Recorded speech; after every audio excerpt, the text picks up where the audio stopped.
Good morning.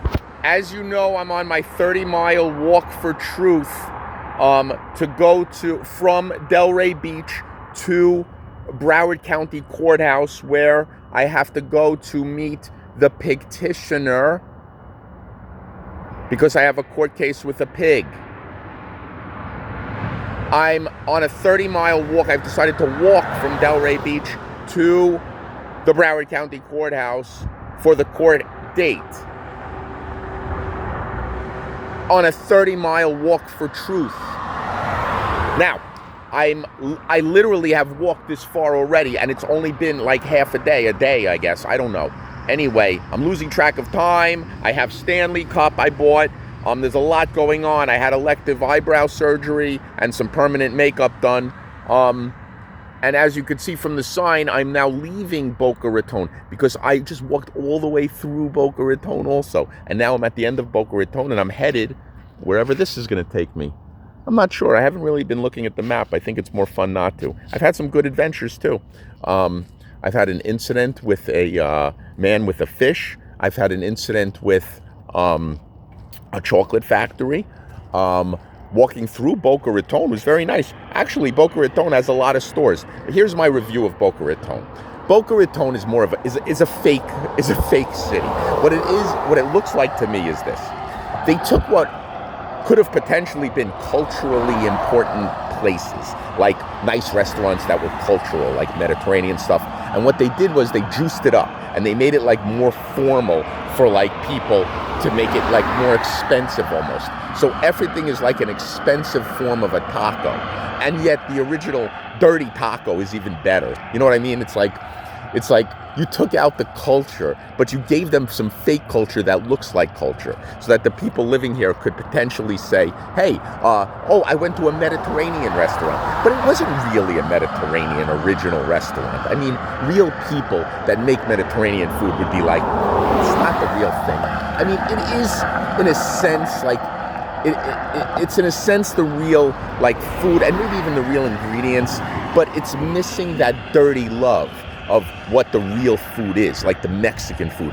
I mean, the best Mexican tacos you've ever had were like $3 tacos from like some stand that was like unlicensed, you know? And it's like, that's culture, you know?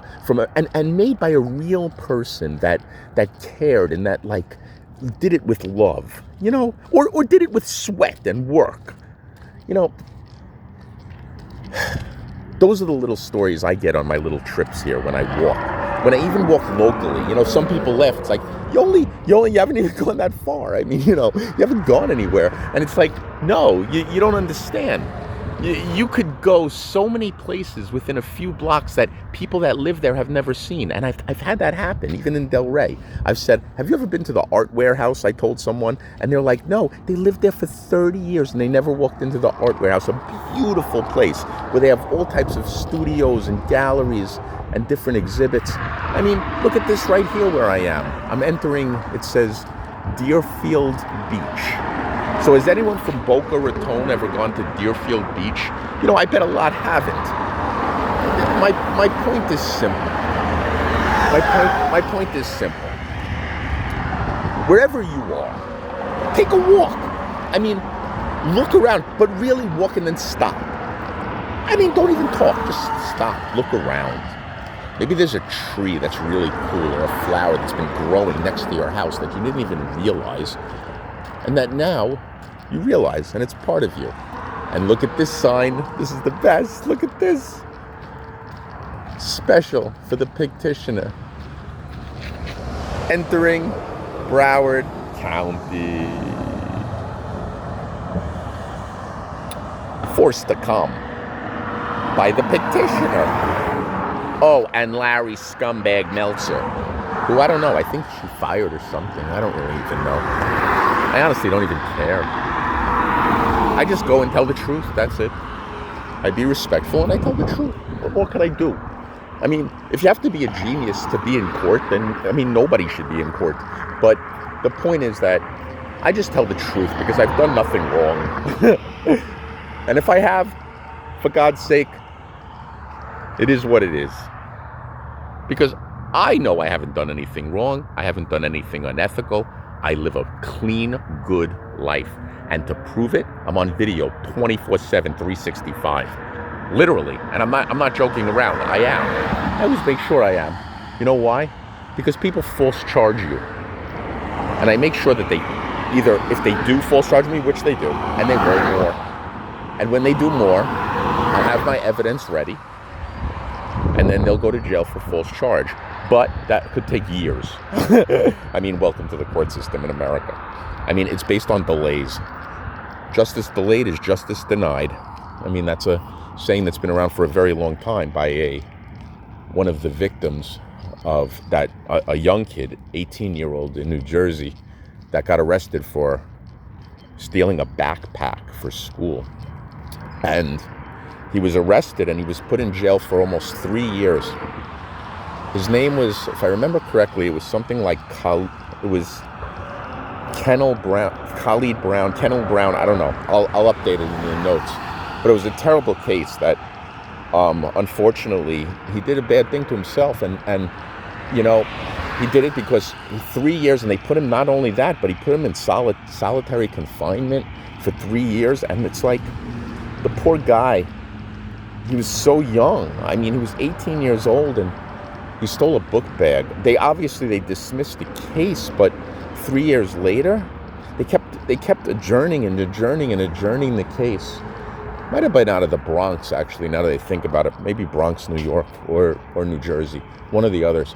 And it was a terrible, terrible case, and an example of why you have speedy trial laws. Now, if you waive your speedy trial, that's fine. But, I mean, to think that people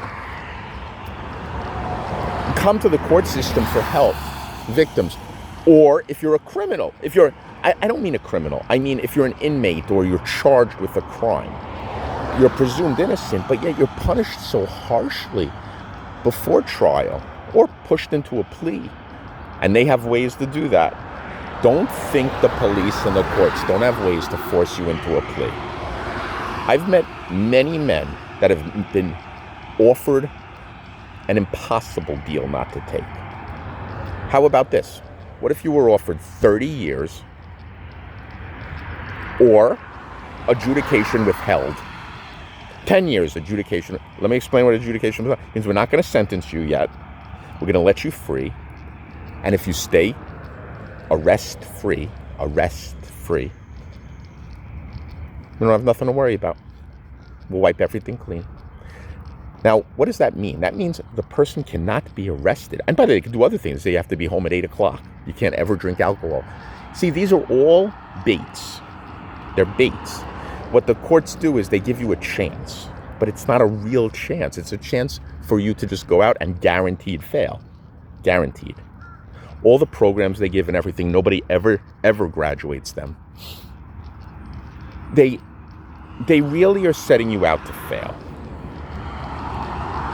And now they have these substantial assistance agreements where they make you go in and basically be the cop and try to like bring in people. Those never work. Those are a joke. How are you going to send a drug dealer? How are you going to send a drug addict in to go round up drug dealers and then testify? The person doesn't even have a bicycle to ride on. The person has zero money and is a drug addict. And if it's around their drug addict friends, they're going to do drugs also. It's a fail. But it's a setup. It's a bait. All right, I don't know how we got on this topic, but it's nice talking to you. And this is my third update on my 30-mile trek. And hey, I'm halfway there already. Not bad for me, right?